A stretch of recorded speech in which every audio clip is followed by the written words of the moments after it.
이를 위하여 너희가 부르심을 받았으니,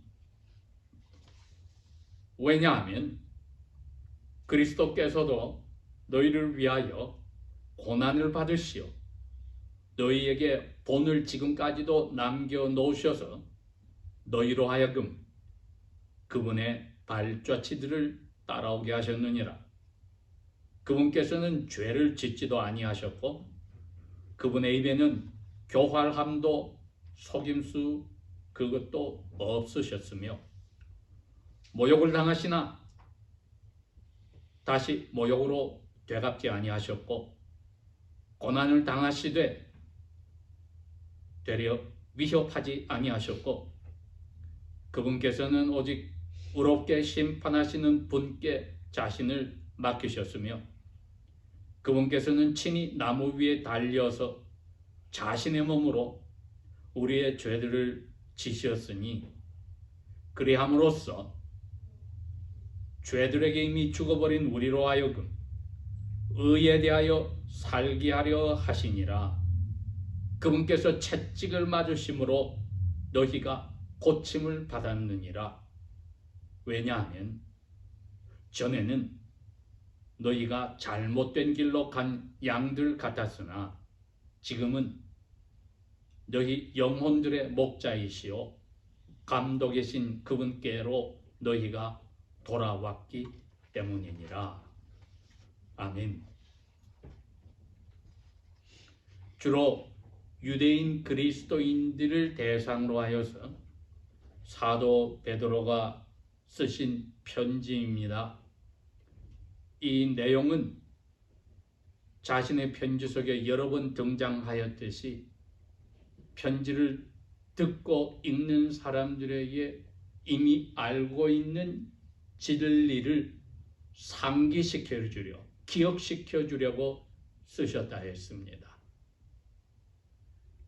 그런데 이분의 쓰신 편지를 들여다보면은 마치 자신의 신앙 체험, 경험을 편지 받는 분들과 같이 나누려 쓰신 것처럼 보입니다. 자기 자신이 한때 예수 그리스도를 다른 11 제자들보다도 더욱더 열심히 죽기까지, 죽는 자리까지 따라가겠다고, 잘 믿는다고 큰 소리를 쳤지만 자기 목숨을 건지려고 그 예수님을 모른다고 나이 어린 여종에게 말할 뿐 아니라 저주까지, 맹세까지 하며 그 말을 되풀이 하였던 사람입니다. 그런데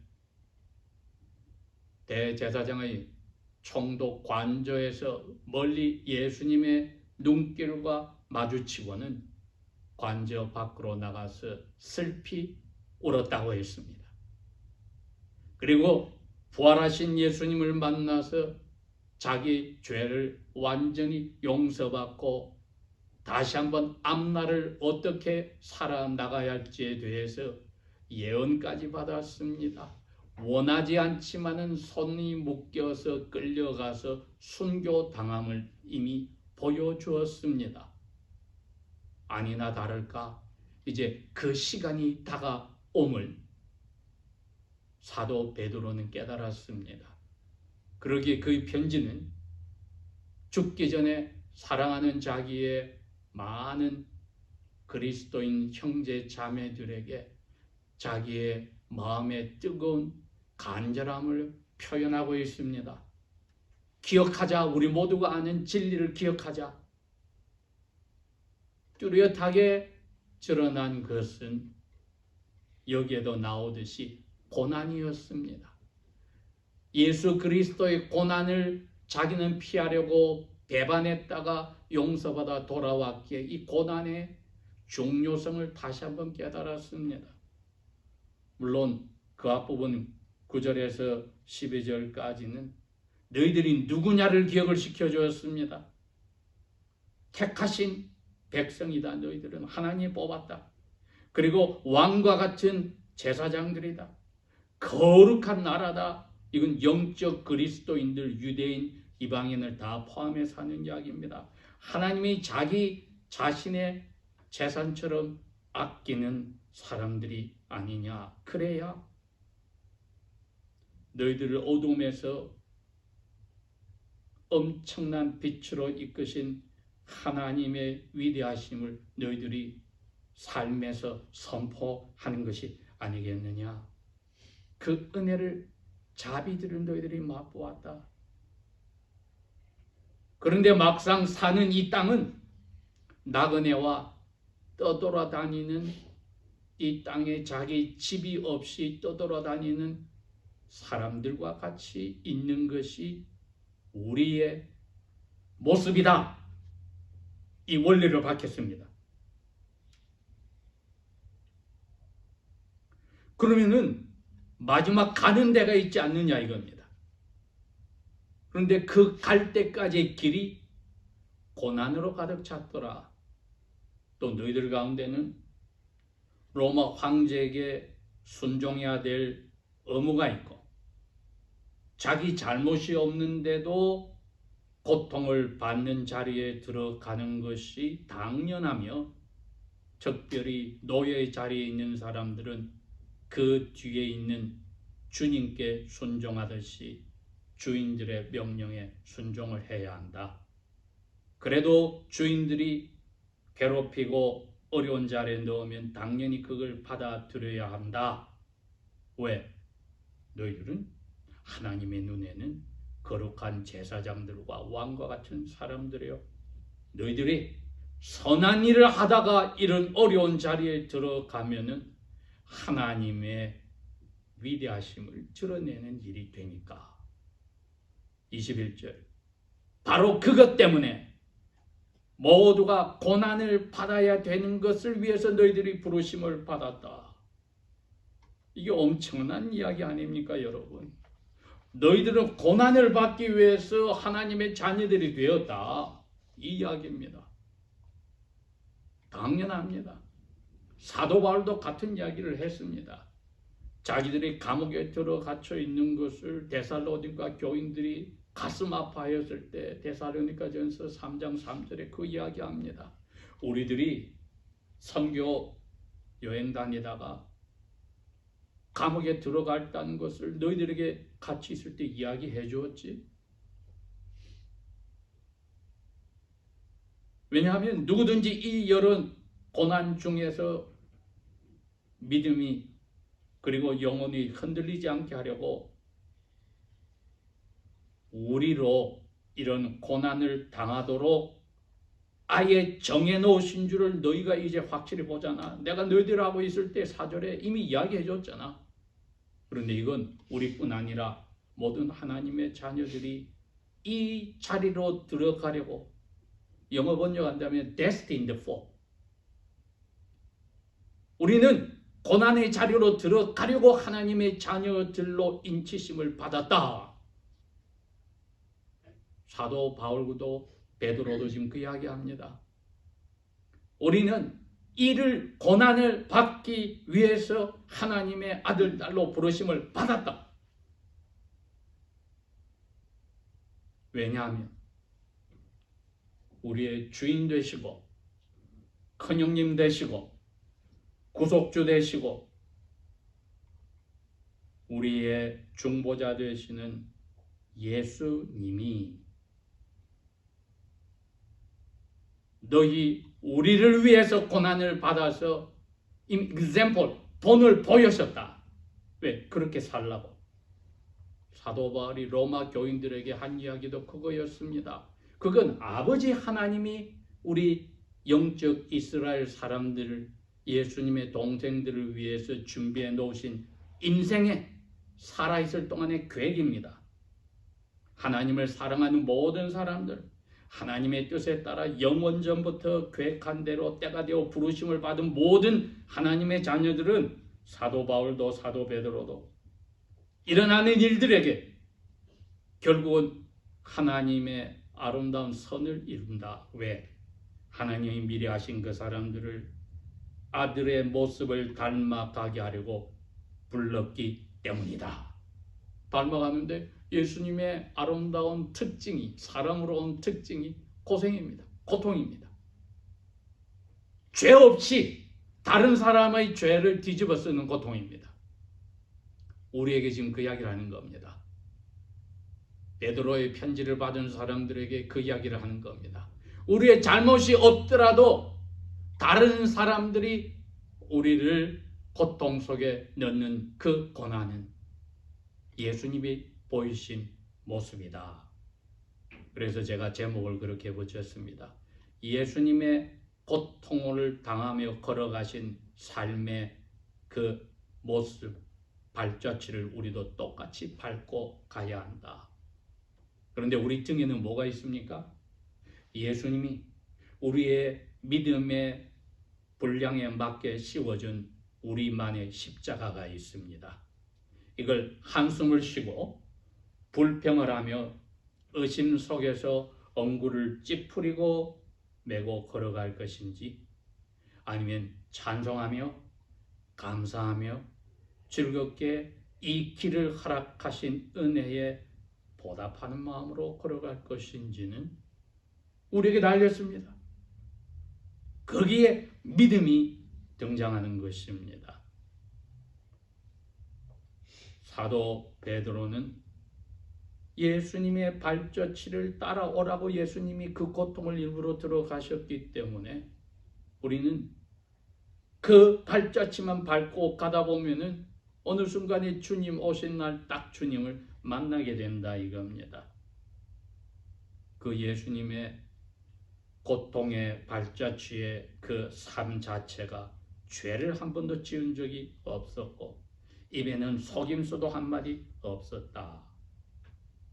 그런데 모욕을, reproach, shame 이걸 당하면은 똑같이 상대방에게 그렇게 하지 않았다. 누가 협박하고 괴롭히면은 다시 그 사람에게 똑같이 위협하고 괴롭히려 하지 않았다. 왜냐하면 마음에 하나 결심한 게 있다는 겁니다. 저희들에게도 예수님에게도 이건 똑같이 아버지께서 기뻐하시는 심어주신 원리였습니다. 나에게 맡겨라. 나에게 맡겨라.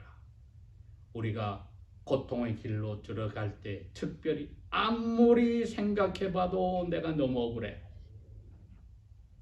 마음속에 부글부글하는 죄된 심성은 이거 입 밖으로 하든지 어떻게 하든지 조금이라도 내가 이거 표시를 해서 저 사람이 잘못이라는 거 알려야 되겠다 할 때는 예수님을 들여다보라는 겁니다. 아버지께 맡겼다. 그 맡기는 것이 아버지가 원수 갚아주세요 하는 태도가 아니었습니다. 누가복음 23장 34절에는 거꾸로 이렇게 합니다. 아버지여, 저들을 용서해 주세요.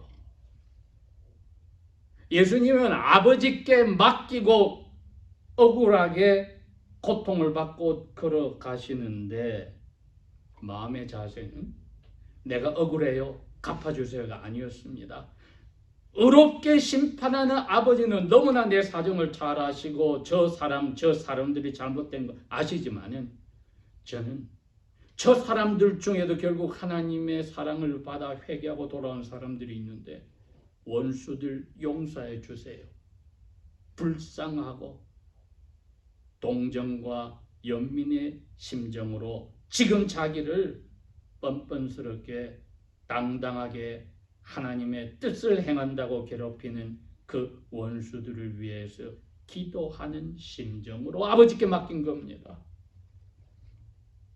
저희들의 개개인의 삶에서 이것을 저희들이 제일 중요한 영의 눈으로 우리의 마음에 예수님처럼 심어두고 고난의 발자취를 따라가야 됩니다. 그래야 한숨 불평불만 대신에 복수하려는 억울하다는 마음 대신에 찬송과 감사가 터쳐나옵니다.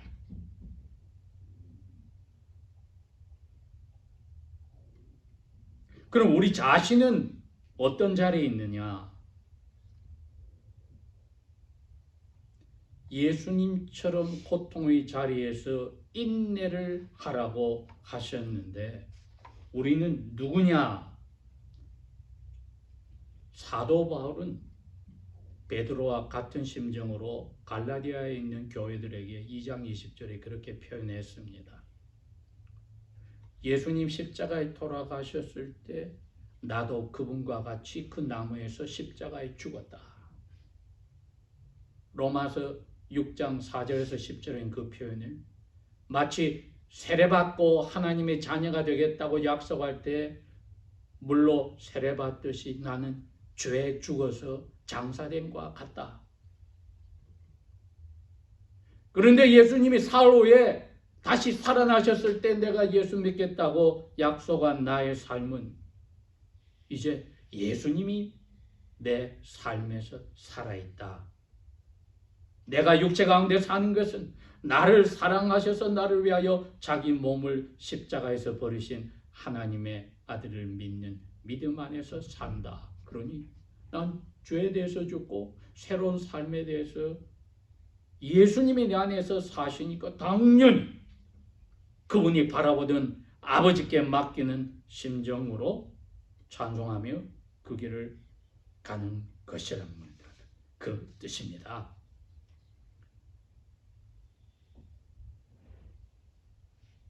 예수님께서 죄가 없으심에도 그 고통에 들어가셨다면 우리는 죄성으로 점철이 되어 있는데 어찌 당당하게 저는 억울하게 이처럼 이 일을 당하고 있습니다. 감히 말할 수가 없겠지요. 마태복음 이미 11장에 예수님이 초대를 했습니다. 제자들에게 무리들에게 29절에 나에게 와서 배워. 나는 마음이 온유하고 부드러우고 겸손하니까 나에게 배워. 그런 분이 억울하게 고통을 당했는데 우리가 감히 저 억울합니다 하고 마음에 그러한 불평불만을 분출하고 씩씩할 수가 없다는 거지요. 고난 속에 인내함을 십자가를 지고 걸어가신 예수님처럼 저희들도 뒤따라 가라는 것입니다. 이렇게 할 때 저희들은 당연히 우리의 살아가는 과정 속에 죄에 대해서 죽었으니까 예수님처럼 남은 것은 새로운 삶으로 살아가기 위해서 원수 나를 이 어려운 자리에 넣은 그 사람들에게 아버지여 저들의 죄를 저들이 알지 못하고 저러니 용서하여 주소서. 아버지께서는 어렵게 이 사정을 정확하게 알고 계시니까 제가 아버지께 다 맡기나이다 하는 그 마음 저희들이 품고 있다면 주님의 발자취를 따라갈 때에 우리 스스로를 그래 이사야 선지처럼 우리는 목자 신경 쓰지 않고 풀 뜯어 먹는다고 내 길로 항상 빠져나가는 그런 양들과 같았는데 목자가 우리의 감독이 불러주셔서 품어주셨는데 어찌 그 품 안에서 그분 고생의 길을 즐겁게 따라가면서 딴 생각을 품을 수 있을까? 우리의 삶이 고통을 받아 즐겁게 찬송하며 감사하며 가라고 부르신 그 목적도 알았고 방법도 가르쳐 주셨고 예수님이 그 가운데 자기의 영을 통해서 우리를 계속 이끄시며 힘을 주시니 감당할 수 있습니다. 기도하겠습니다.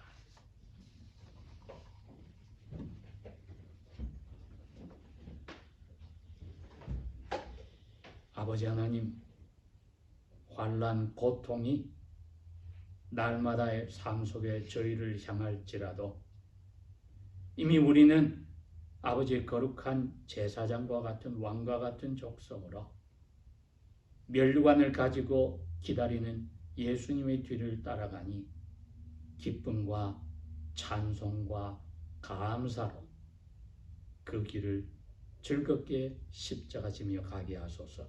성령이여 날마다 충만하시어 믿음을 더하시어 기쁘게 주님의 길을 따라가게 하소서. 이 기억을 시시때때로 저희들에게 상기시켜 주소서. 예수님 이름으로 감사 기도합니다. 아멘.